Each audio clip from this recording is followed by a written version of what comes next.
I've been a gamer for the longest time. Ever since I have memory, I played many titles from different franchises and genres.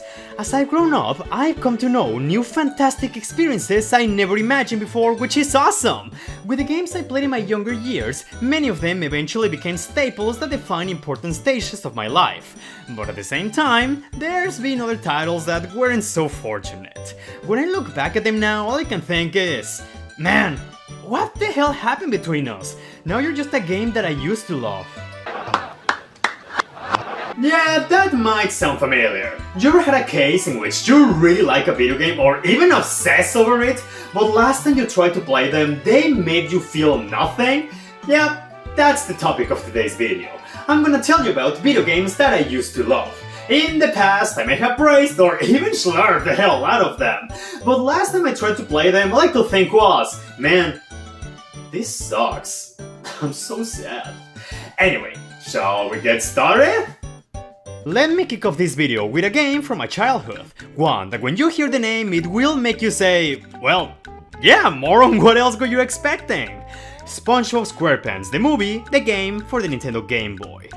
Yeah, I think a licensed game being bad shouldn't come as a surprise, but I think it can be cut some slack here. Spunch Bop has had some awesome video games in the past. The console versions of Battle for Bikini Bottom and, ironically, the movie The Game were incredible, and no, I'm serious, they're genuinely great 3D platformers. Of course, I wasn't expecting the same quality on the GBA, but I swear I remember this game being way better as a child. No doubt it was the nostalgia googles blinding me. As a kid, however, I was obsessed with Spunch Bop. We're talking about, I could tell you every single line of dialogue from memory. And of course, this game was very special for me because it was the first Spunch Bop title I ever owned. I remember having a lot of fun with it and liking it so much, but I especially remember never finishing it because it had some things that I found scary at the time. The death animation was traumatizing for me. Shell City was an agonizing level because you needed to keep SpongeBob and Patrick wet at all times, otherwise they would dry on the spot. There was this scary level that had a bunch of skulls trying to crush you that was super stressful. And then there was the Cyclops boss battle, which could insta-kill SpongeBob and Patrick if he managed to capture them. Yeah, this might seem like nothing to any of you, but take in mind, I was like 6 years old at the time, so of course these things were scary to me. Needless to say, I never beat the game. But fast forward more than 10 years later, and I scored myself a job at a video game store, and there we all had certain employee benefits, such as being able to borrow any game we wanted so long as we gave it back as soon as possible. One day, I noticed we had SpongeBob movie game on the GBA, and I decided to borrow it so I could finally finish it after all these years. I was excited to relive my childhood, so what did I get? A slow, boring, and mediocre platformer. It's hard to describe, but it's one of those games where your character feels so awkward to control. It's like you only have two types of speeds. Your jumps barely carry any of your momentum, and you feel extremely heavy. It also doesn't help that the game moves at a snail's pace, and now as an adult, I find it very easy, and honestly, that's about it. It's not like the game ruined my life or I wasted a lot of time on this. You can literally beat it in like an hour or so. I don't see the point in trying to use a SpongeBob license game on the GBA as a punching bag. So I'll just say this. I'm glad that I could finally beat this game after never finishing it as a child. It sure was a bit underwhelming finding out this game wasn't as awesome as I remembered it, but I'm not losing any sleep over this. And besides, why should I? If I, a 26-year-old adult, ever want to play a great SpongeBob game, then there's two fantastic titles out there that I can play whenever I want. When I was a teenager, there was a particular game I genuinely loved back in the early 2010s. Saints Row 2. When I first laid eyes on it, I fell in love with it. I didn't even care that it was a quote-unquote GTA clone.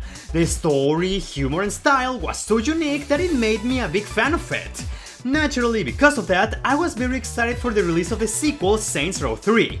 I was ecstatic to play the game, like, every single thing I watch about it will make me go crazy, like, I can't even tell you how many times I rewatched that rebuild trailer with Power from Kanye West playing in the background. It was the most epic thing ever. And when the game eventually released, it did not disappoint me at all. except for them killing Johnny Gat early on, but aside from that, I remember making 2 playthroughs, did almost all the extra modes, and even spent many hours playing online with friends. The game was so damn fun, and that even carried over to the sequel. Saints Row 4 was a game I actually enjoyed. Sure, I dropped it right before the final mission, but I still liked it a lot, including the DLC Gat Out of Hell. Back in the day, I will call myself a Saints Row fan, but now I don't even know anymore. Recently I got myself Saints Row 3 on the Switch and I thought, sure, why not, let's relive some fun teenage memories. I played it for a few days, but eventually I realized something. I was not having any fun at all, like, the game is not terrible, it's just, while I was playing it, all I could think was, man, I wish I was playing something else right now. Nothing in this game just does it for me anymore.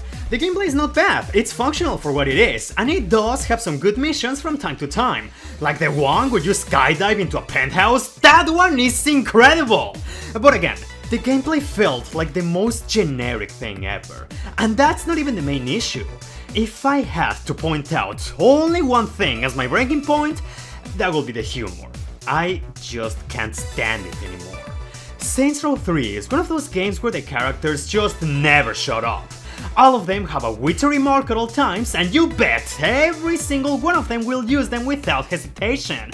And like, I like humor, I mean, who doesn't, but this is like the most predictable bottom of the barrel thing ever. It's genuinely Marvel movies tier, like, kill enemies in an airplane, this is why I hate airlines. Reinforcements show up, oh guys, looks like we got company. Do something over the top, oh damn, did I do that? The delivery's a bit off, oh, can we do that again? I think you get what I mean. Call me a boomer or whatever, but now I fully understand the Saints Row fans who hated the direction the series took after this game. Some years ago I replayed Saints Row 2 and I genuinely liked it a lot. Sure, it still has many over-the-top stuff, but the whole gangster vibe of the game is still more grounded, appealing and interesting to me. Saints Row 3, in my eyes, now looks like a common denominator game. You know what I'm talking about? It's like it has a checklist of the most generic things you can expect nowadays. Open world? Check. Third-person perspective? Check. Tons of guns and explosions? Check. Wacky woohoo bang bang bang humor? Check. Hey, this sounds familiar. Anyway, in the past I may have been extremely excited for this game, and yeah, when I played it, I liked it a lot, and you know, I am glad about that. I was simply a different person back then, with other tastes and sense of humor. The game fulfilled its purpose when I was a teenager, but nowadays, yeah, no, I just find this type of stuff very loud, obnoxious, and just not that funny. It really feels like this. Here we go! Nice fun! Different rap! Here's one game that will make you say, oh yeah, no, okay, I totally get him on this. Overwatch. I don't think I should explain myself to you, but I'll still do it nonetheless. 2016 was a magical time for Overwatch. Every single gamer back then was talking about it, praising it, and playing the hell out of it. And honestly, it was well deserved. At the time, Overwatch was such a blast to play. I have so many fond memories of playing this with my friends. I can't tell you the amount of crazy and funny things we did back in the day, like, none of us were professionals or anything, but we just had so much fun together. And that's the keyword here. Fun. Yes, there were times in which we tried to be serious, but we will also do some unhinged team compositions just to mess around with our opponents. Like playing 6 Winstons on the same team, a team full of just support characters, and that wasn't all. Sometimes, instead of just messing with our opponents, we will mess between ourselves. One of the funniest things we will do back in the day was using Symmetra's teleporter right on the edge of the map to make our allies fall to the abyss. I also remember these games in which all we will do was spam the hello emotes throughout the entire match, and our stupidity was so infectious that even the opposing team will join us in doing the same thing. I'm only scratching the surface of the entire thing, but bottom line is, Overwatch was a blast and one of the fondest memories I ever had playing online with friends. None of us cared about scoring high in ranked matches. All we ever cared about was to sit down, have fun, and laugh like idiots past midnight. So what happened then? It's hard to explain since it's been a while, but It felt that at some point, Blizzard just cares so much about the competitive side of Overwatch that it basically brushed all casual players to the side. It's as if they were changing characters to the point that sometimes they will strip away what made them so fun. Also, competitive players will be happy. On top of that, they just started to add more and more rules that made the game unnecessarily strict. Can't have more than 2 of the same character on the same team. Here's the team composition you should play with. You can't repeat these specific behaviors, otherwise we will ban you. And this all applied to unranked matches, like... Dude, okay, I could understand this if we were competing for the league or something, but no! We're playing in the casual mode for casual players. They did try to put a band-aid on it by creating arcade mode, which was supposed to be the same as the previous unranked mode, but... I don't know, it just wasn't the same, and not only that, it felt that they made us casual players even lesser. Someone correct me if I am wrong, but I do remember that playing arcade mode gave you less experience points to get loot boxes, and they locked the achievements out of this mode. Blizzard just continued to make more changes that strip away the magic of this game, until I stopped caring about it.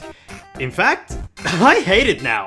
Not only is this because of how they ruined the game, but also because of Blizzard themselves. If there's a game studio I genuinely despise, besides Ubisoft, it's them.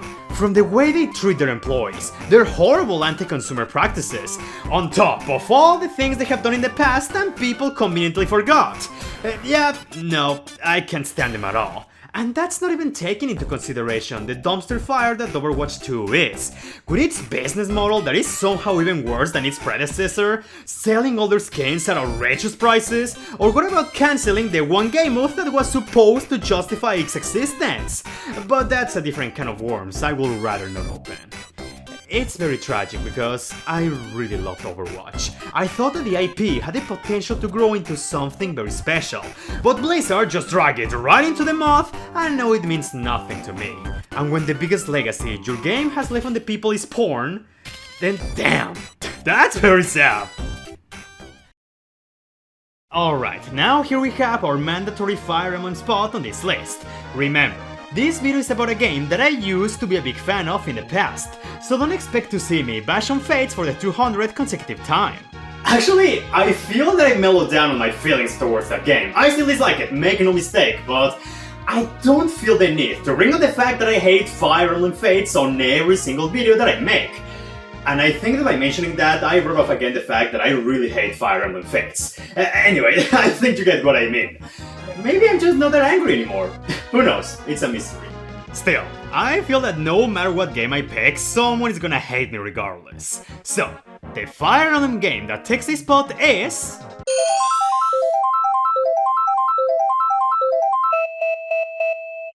I wanna make something clear. Fire Emblem The Sacred Stones is far from a bad game. If you tell me this is your favorite one in the franchise, I will totally understand that, but... it's complicated. Let me explain. I replayed almost every single Fire Emblem game that I like at least twice. Shadow Dragon, 2 times. 3 Houses, 5 times. Blazing Blade, 7 damn times. There's been some exceptions like Genealogy and Theracia, but that's because those are extremely demanding games. But at least I still remember them very well, for better or worse. Sacred Stones is the one Fire Emblem game that, I'm not kidding you, I've tried to replay it 4 times and I end up dropping it because I get so bored. And it's not like the game sucks or anything, on the contrary, Sacred Stones is great, the gameplay is good, the graphics still look amazing, and the characters are very solid. The latter is actually my favorite part about this game, the cast is actually nice, with some of my favorites being Larashel, Ines, Garrick, Tethys, Cormac and Dussel. Hell, I even like the antagonists, they're either tragic, entertaining or messed up. The bastard Kylak, the necrophilic Orson, the women respecter Balter, the cooler Selena, and Leon, alongside Fomortis, which is one of my favorite monster designs in the series. Ironically, my least favorite characters in this game are the protagonists Ephraim and Erika because... I just find them boring. But anyway, if Sacred Stones is actually a good game, then why did it fall off so hard for me? It's weird to explain, but I don't find this game to offer anything particularly unique or different from other Fire Emblem games, because, say, whenever Secret Stones has something I really like, there's another Fire Emblem game who does it, but better. Gameplay is a bit simple, that's very nice, I like that. But Shadow Dragon and Blazing Blade do the exact same thing. Secret Stones features a world map and multiple promotion routes, oh cool, like Awakening. The game has monster units, dude, I love monster units! But Shadows of Valentia and Three Houses also have them. I'm not saying that Secret Stones does any of this wrong, but aside from some characters which I genuinely like, I'm not extremely passionate about the game as a whole. On the contrary, whenever I try to replay it, I feel so disconnected from everything. And this is also in part due to the soundtrack and atmosphere. Secret Stones has a more melancholic and ominous vibe, and to its credit, it really gives the game its own identity, but God! If some of these songs don't put me to sleep sometimes. Actually, I'm damn serious, one time I fell asleep trying to replay this game, like...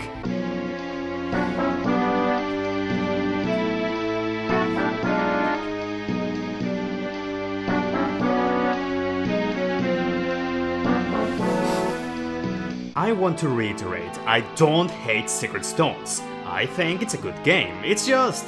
the extreme love I used to feel for it just plummeted to the ground. In the past, this used to be a top 3 in the series for me, but not anymore. Hell, it's not even a top 7. This game just doesn't do it for me anymore. If this ever gets released on a Nintendo online service, I will surely try to give it another chance for the 5th time. Let's just hope I won't fall asleep for the 5th time. Persona 5. You never see it coming. Look, I'm not mentioning this game out of haha, Persona 5 bad, give me clicks please, no. I have a good reason to put this game here. When Persona 5 was a brand new game, I, like many others, loved the hell out of that game. Actually, scratch that. I was so obsessed with the game. I was so damn passionate about it that I will go out of my way to get its special edition even after I already owned the game. I wanted to get as much merch as I could out of it, and I will even listen to the soundtrack on a daily basis. Back in 2017, Persona 5 seemed like the greatest video game ever created, with an incredible story, one of the greatest RPG parties of all time, fantastic gameplay, and a lot, and I mean a lot of style. At least that's how it seemed at the time. The one thing that was true is that Persona 5 is an incredibly stylish game. But that's the best thing it has to show off, because if you ask me how my thoughts for this game changed over time, it will be like...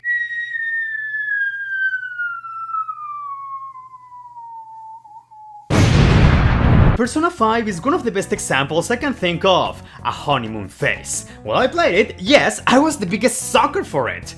But not even a year later, I realized that nothing really stuck with me in a meaningful way. And I realized that all those things I praised about it weren't as good as I made them out to be.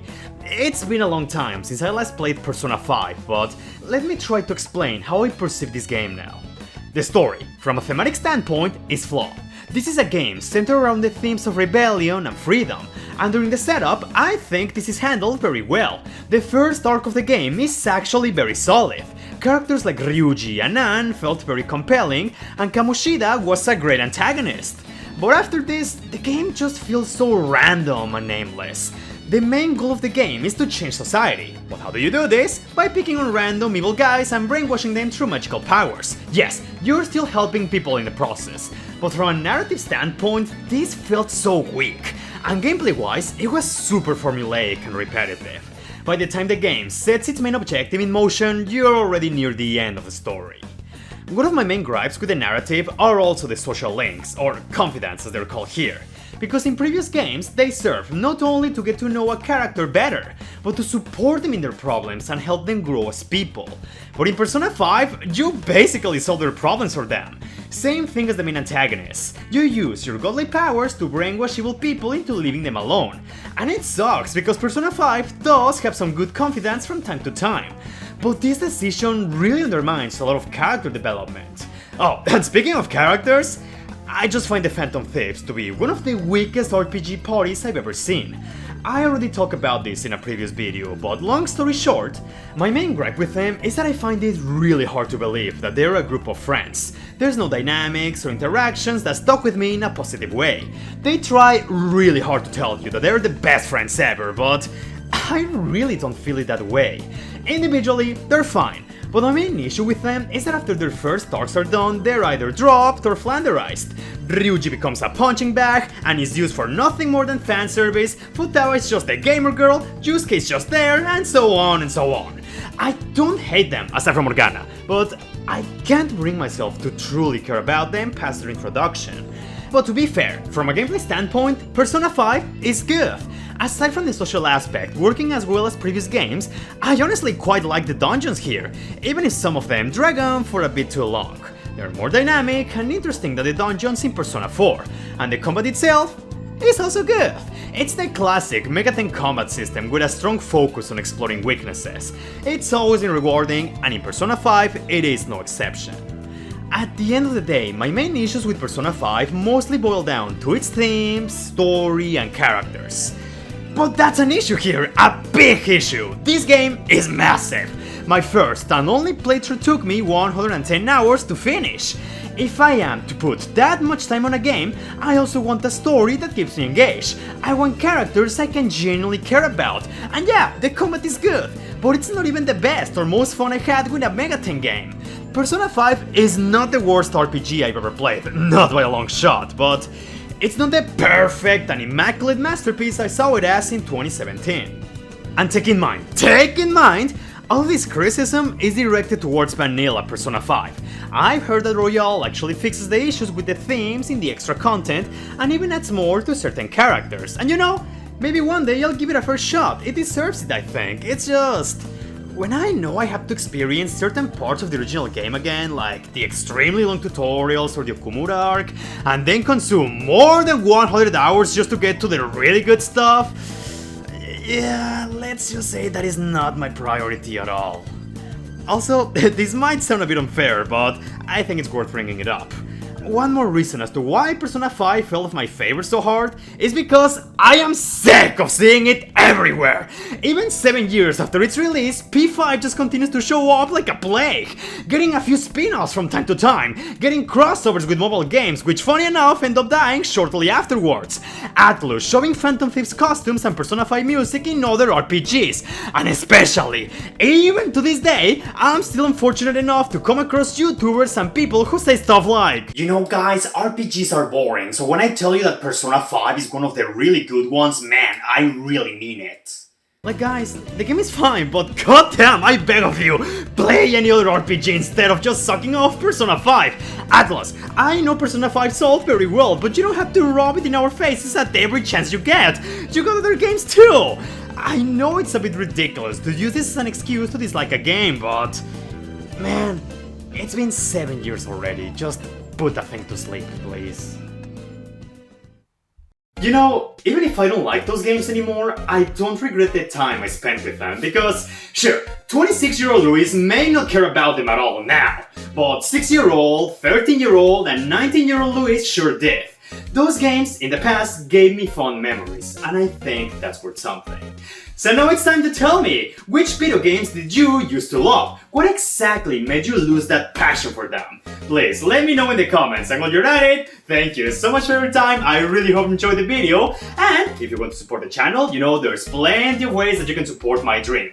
Liking, sharing, commenting, subscribing, and even Patreon. Anything helps. Have a wonderful day, and take care! I'll see you next time!